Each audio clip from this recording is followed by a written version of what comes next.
Hey guys, in this video we're going to talk about how to hold your camera to take the best photos you can. Now, first off, strap around the neck, right? That's going to make it so that if you accidentally drop it, you're not out thousands of dollars, or your parents aren't. So always strap around the neck. I know it's annoying, deal with it. It's better than spending all that money. All right, so these cameras are pretty heavy. It may be tempting to hold it with one hand and take pictures real fast and feel like you're looking cool, but you're not very stable. When you're taking photos, you want to be as stable as possible. This is going to make sure the majority of your picture is in focus. So here's what I like to do. With your right hand, doesn't matter if you're right or left-handed, because this is the side that has the shutter release. Right hand is going to wrap around the front little edge of your camera, because it's got that little lip, right? You wrap your fingers around it. It's nice and sturdy, but you leave your pointer finger out, because this is what's going to hit your shutter release. I like to keep my thumb on the back of the camera. So on the very backs, I put my thumb right in here. So my hand looks like that. This way I'm not pressing any buttons. My hand's fairly sturdy. But even holding it like this isn't really enough.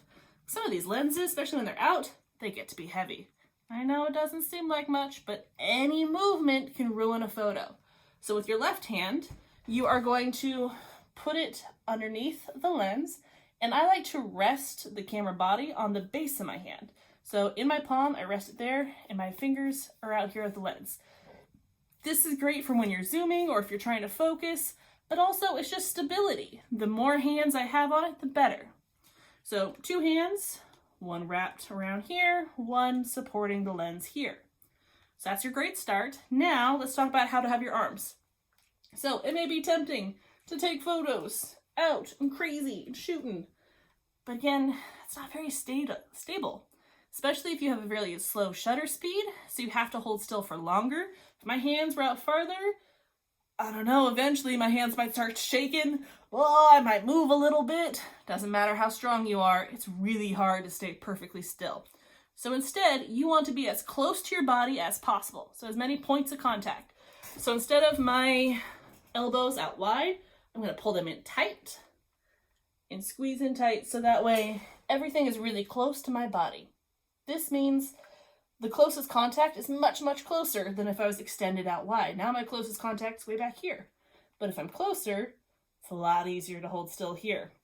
You can also use tables, trees, walls, anything, and you can lean against them. If I can put my elbows on this counter, all of a sudden I'm more stable. Table's not going to move.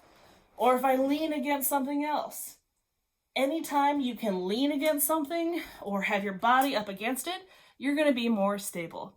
So these are some great tips for holding your camera and making sure your pictures stay in focus because they don't move or wiggle. Have fun shooting!